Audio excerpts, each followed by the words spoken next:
আমি সঙ্গীতের গোলাম, সঙ্গীতের শিক্ষার্থী, প্রেমিক। কাজে আমি দেখছি ওই মানুষটি 1861 সালে জন্মানো মানুষটি, তিনি একটা ফ্রেজ তৈরি করছেন, যে ফ্রেজটা আমার হয় কাজে লাগবে বা লাগবে না। আমার কাজে লাগছে, তোমারও কাজে লাগছে, হয়তো আরো কারুর হয়তো লাগলো না, সেটা ইম্পর্টেন্ট না। ধরা যাক 1861 জন্মানো একটা লোক একটা গান বানাচ্ছে, ছায়া ঘনাইছে বনে বনে, গগনে গগনে ডাকে দিয়া, ছায়া ঘনাইছে বনে বনে, কবে নব ঘন বরিশনে, গোপনে গোপনে এলিকে ছায়া ঘনাইছে বনে বনে। আনথিঙ্কেবল। আমি একদম এখনকার আজকে 2011 সালের 8ই আগস্ট 22শে শ্রাবণ, আমি যদি আজকে তুমি আর আমি, তুমি যদি আমার বলো, আমি মানে আমার খুব অসুবিধা হবে। আমি একটা ব্যবহার উপযোগী গান বানাতে পেরেছি, সুর বানাতে পেরেছি, এই সময়তেও ওই লোকটা এই ব্রেভিটি, এত অল্পের মধ্যে এত কম উপাদান নিয়ে কালোয়াতি করে অনেক কিছু করা যায়, মস্ত অনেক কিছু কারুকার্য করা যায়।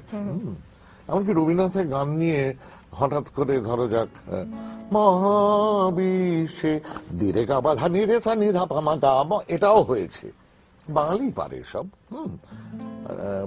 এবারে সেই সব না করে খুব অল্প কথায়, সুরের কথায়, আমি ভাষার কথায় না, একজন মানুষ ওই সময় জন্মে পুরবে নীরব ইশারাতে, একদা নিদ্রাহীন রাতে, হাওয়াতে কি পথে দিলি খেয়া, আষাঢ়ের খেয়ালে কোন খেয়া, ছায়া ঘনাইছে বনে বনে। যে পরিসরটা জুড়ে উনি কাজ করছেন, সুরের কাজ করছেন, যেটা নিয়ে কোনো আলোচনা আমাদের দেশে হয়নি এবং হবে বলে মনেও হচ্ছে না, কেউ কিছু করে না। যেমন একজন অত্যন্ত পণ্ডিত মানুষ, তিনি একটি বই লিখছেন রবীন্দ্রনাথের গানের কথার উপর। প্রথম বাক্য হলো রবীন্দ্রনাথের গানের উপর এই বই, তারপর পরের বাক্য হলো রবীন্দ্রনাথের গানের কথার উপর, তো দ্বিতীয় বাক্যটা প্রথমে লিখলেই তো হতো। মস্ত বড় তিনি প্রণম্য মানুষ, আমাকে 5 কোটি দিয়ে গুণ করলেও তার মতো মানুষ হবে না, বিরাট। কিন্তু সঙ্গীতকে আমরা দেখতে শিখিনি, শুনতে শিখিনি, বিচার করতে শিখিনি, ফলে আমার মনে হয় না রবীন্দ্রনাথকে আমরা বোঝার বিন্দুমাত্র চেষ্টা করেছি। কিছু ভাব বা আদর্শ বা মতবাদ দিয়ে রবীন্দ্রনাথকে যদি বিচার করি, আমার কাছে সেটা অবিচার হবে, কেন আমি ওর সুরের কাঙাল, আমি ওর সুরের চাকর, সুরের গোলাম। আজন্ম শুনছি, ভাবছি, বয়স বাড়ছে, এই করছি। ধরো উনি সঞ্চারী তৈরি করছেন, সঞ্চারী। একটি মেয়ে একদিন আমায় জিজ্ঞেস করেছিল, বুঝলে মল্লিকা, সঞ্চারী কি? এক নবীনা আজকের যুগে জিজ্ঞেস করেছিলেন সঞ্চারী কি। খুব বিপদে পড়ে গিয়েছিলাম। এখন সঞ্চারী এমন একটা অংশ যেটা গানের, যেটা বোঝাতে গেলে আমার মোটামুটি 10-15 বছর লাগবে, তাও পারবো না, তার কারণ আমি অক্ষম।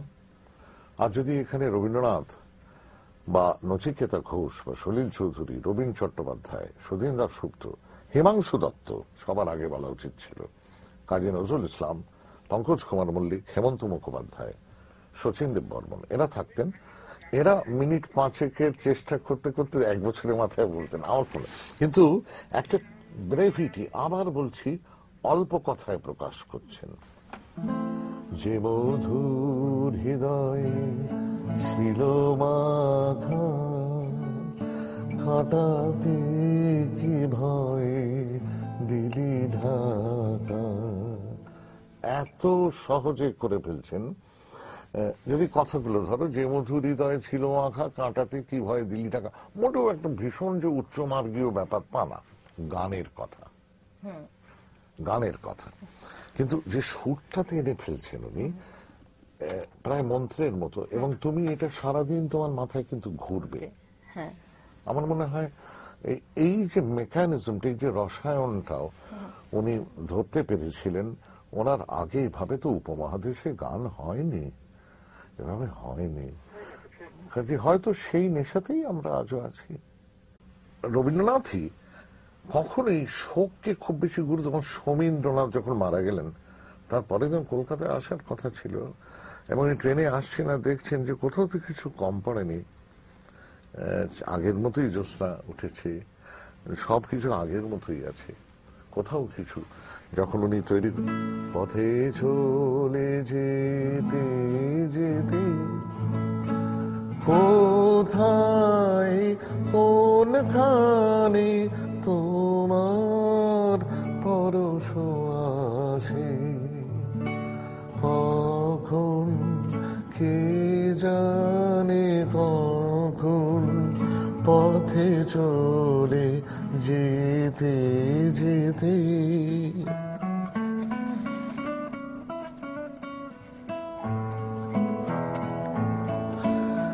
কি আছে না কুসুমের গন্ধে, কি গোপন আপন আনন্দে, কি আছে না কুসুমের গন্ধে, কি গোপন আপন আনন্দে, কোন পথিকের কোন গানে তোমার পরশ আসে, কখন কে জানে কখন পথে চলে যেতে যেতে।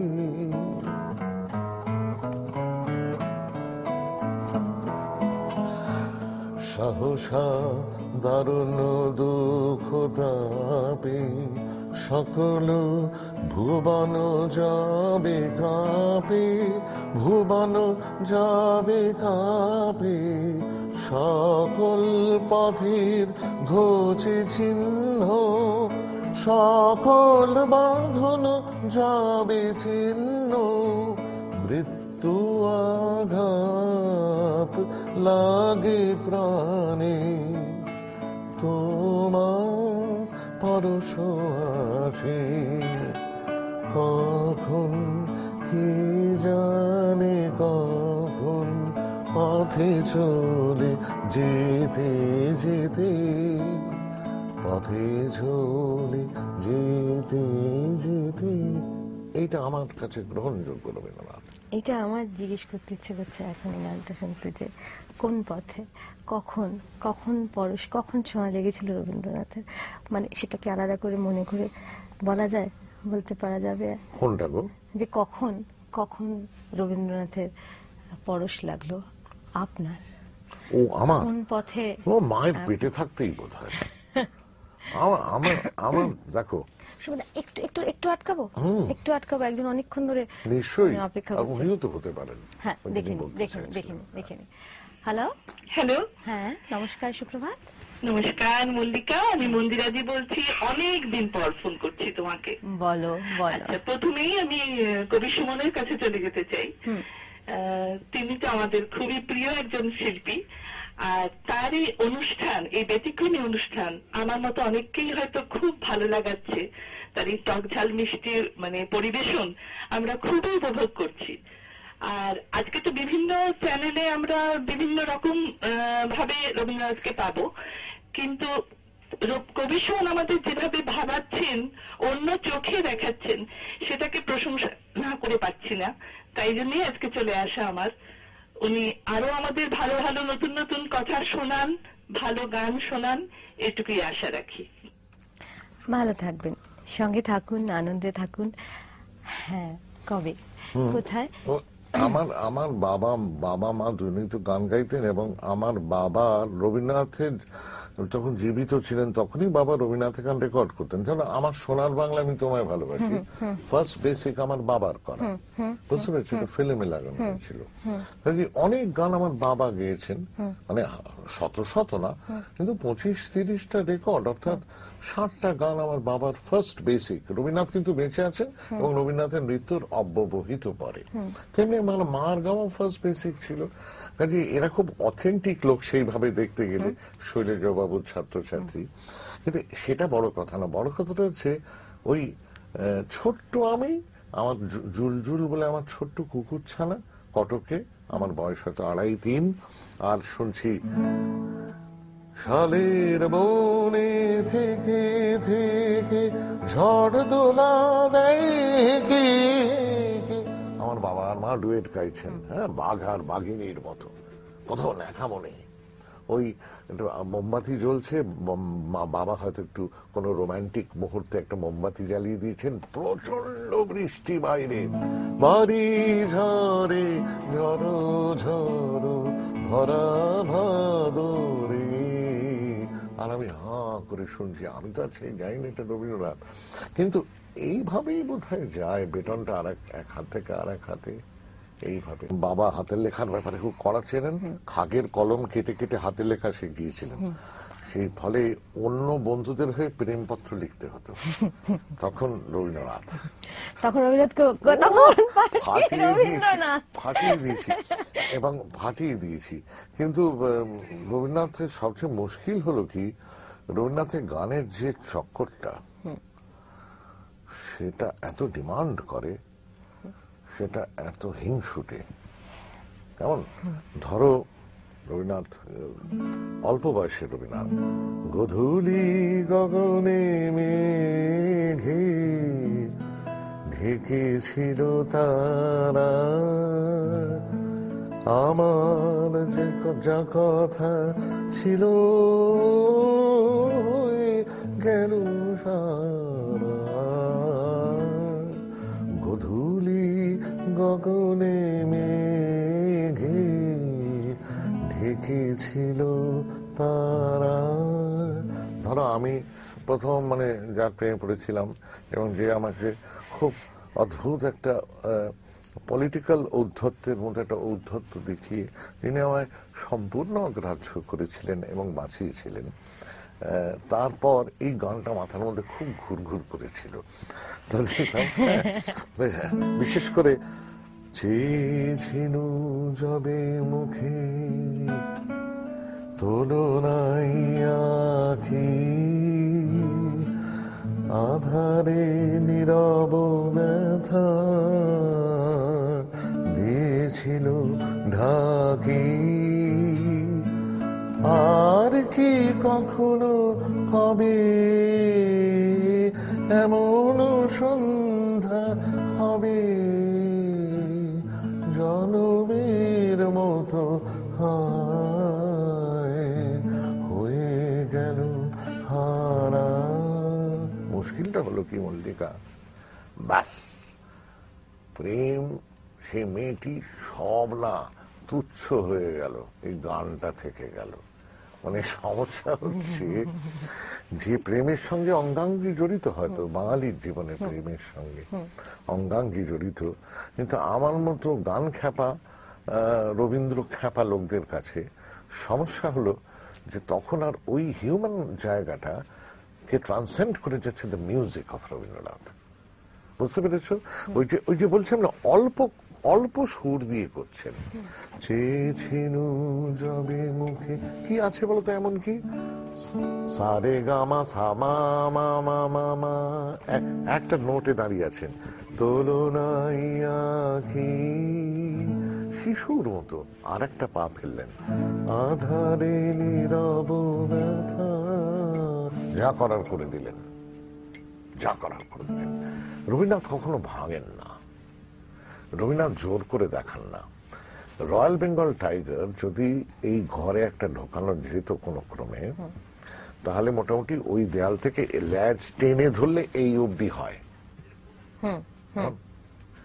ল্যাজ টেনে ধরে যদি মাপটা ওইখান থেকে এই প্রাণীটি মহাপ্রাণ, ইনি একটা পূর্ণ মানে পুরো দস্তুর গরুকে পিঠে নিয়ে ঘন্টায় অন্তত 50 থেকে 60 কিলোমিটার বেগে ইনি কিন্তু 60, 70, 80 কিলোমিটার অতিক্রম করতে পারেন।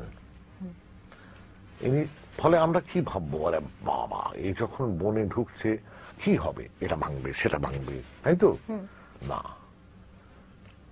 যারা যারা যান আর কি জঙ্গলে, আমাদের মতো আনাড়ি লোক না, তারা যারা বনটাকে চেনেন এবং বাঘকে চেনেন, তারা খোঁজেন কোথায় কি ভেঙে আছে সেটা না, একটা গাছের কাণ্ডের সঙ্গে একটা রোঁয়া লেগে আছে, একটা পাতা একটু বেঁকে আছে, ওরা বলবেন বন গরম, এই বনে বাঘ আছে। বাঘ মানে রয়্যাল বেঙ্গল টাইগার। এই যে রবীন্দ্রনাথ হলেন রয়্যাল বেঙ্গল টাইগার, উনি ওইটুকুতেই ওর হয়ে যায়। আধারে নীরব ব্যথা, সর্বনাশটা করে দিলেন। যদি তোমার সর্বনাশিত হবার উপাদান যদি তোমার থেকে থাকে জিনে, তোমার 12টাটি বেজে গেল সখী। এই হলো গল্প। আমাদের একজন ফোন করেছেন, তার ওখানে এখন কটা বাজছে? হ্যালো হ্যালো, নমস্কার। নমস্কার দিদি, শুভ সন্ধে। আচ্ছা কবি দাদা নমস্কার, সালাম। আমার নাম জেনিফার ঘোষ রায়। আমার বাংলা একটু খারাপ, কিন্তু আমি ট্রাই বলছি। বলুন, চমৎকার। নমস্কার দাদা, আমি খুব খুশি, আমি তোমার আপনার ফ্যান।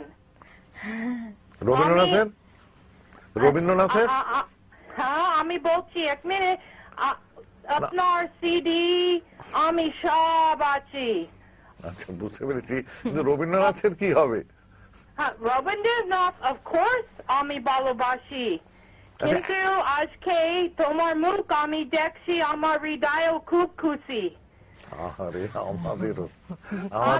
আচ্ছা ম্যাডাম, একটা আপনার প্রিয় রবীন্দ্রনাথের যে কোনো গানের একটা লাইন যদি একটু বলেন কেমন লাগবে? সম্ভব? ও বাবা, আপনার প্রিয় গান। রবীন্দ্রনাথ, how about just এমনি গান আমি করছি। হ্যাঁ, why not? ঠিক আছে। সাদে আসে বার ভেঙ্গেছে, উঠলে পড়ে আলো, রজনী গন্ধ তোমার। ঠিক আছে, ওয়ান্ডারফুল, কিন্তু আমি সিঙ্গার না, কিছু আসে যায় না। আমি I appreciate আপনার মেসেজ, আপনার হৃদয়, অনেক লোক তুমি হেল্প করছি, আমি জানি। I'm watching the news all the time, তো আপনার ইনভলভমেন্ট আমি চাই। তুমি খুব active in Bengal, খুব active in India. You're very much appreciative. I really আমি খুব খুশি। Thank you madam, thank you so much. আমরাও খুব এই যে দেখো, খুব আনন্দ। এত দূর থেকে এই মানুষটি, ওই যে দেশ আমার কবি সেই দেশ তোমারও কি নহে, রবীন্দ্রনাথের ছোট্ট এই যে কাব্য কণা, যেটা পথের ধারে ফুল ফুটে আছে, আর কবি চলেছেন অন্য দেশের কবি, অন্য দেশ দিয়ে। তা সেই পথের ধারে ফুটে থাকা ছোট্ট ফুল, নাম না জানা ফুল, সে বলছে যে দেশ আমার কবি সেই দেশ তোমারও কি নহে। এইখানে রবীন্দ্রনাথ চাঁদের হাসির বাঁধ ভেঙেছে, কোনো প্রস্তুতি নেই, কিচ্ছু নেই, উনি গেয়ে দিচ্ছেন। এইখানে রবীন্দ্রনাথ বেঁচে আছেন, অর্থাৎ আনন্দে বেঁচে আছেন। মানে শুধুমাত্র শোকে বা দুঃখ ভাব হাত জোর করে কবিগুরু মানে ওরকম না, প্রাণে বেঁচে আছেন। এবং এই মানে পাহাড়ের উপরে নয়, প্রাণের ভেতরে, এর প্রাণে ওটা আছে যেটার অভাবে রবীন্দ্রনাথের এই গানটা। প্রাণে গান নাই, প্রাণে গান নাই, মিছে তাই ফিরিল যে, বাঁশিতে সে গান খুঁজে প্রেমেরে বিদায় করে দেশান্তরে বেলা যায় কারে পুজে প্রাণে গান নাই, প্রাণে গান নাই মিছে তাই ফিরিনু যে।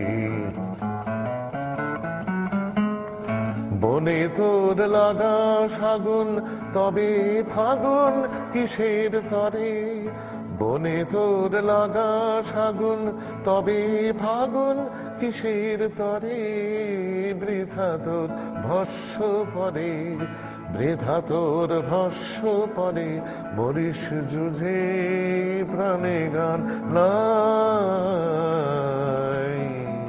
প্রাণে গান নাই মিছে তাই ফিরিনু যে। ওরে তোর নিবিয়ে দিয়ে ঘরের বাতি, কি লাগি ফিরিস পথে দিবারাতি, ওরে তোর নিবিয়ে দিয়ে ঘরের বাতি, যে আলো শত ধারায় আঁকি তারায় পড়ে ঝরে, তাহারে কে পায় ওরে, তাহারে কে পায় ওরে, নয়ন বুঝে প্রাণে গান নাই, প্রাণে গান নাই মিছে তাই ফিরিনু যে। এই যে প্রেমেরে বিদায় করে দেশান্তরে বেলা যায় কারে পুজে।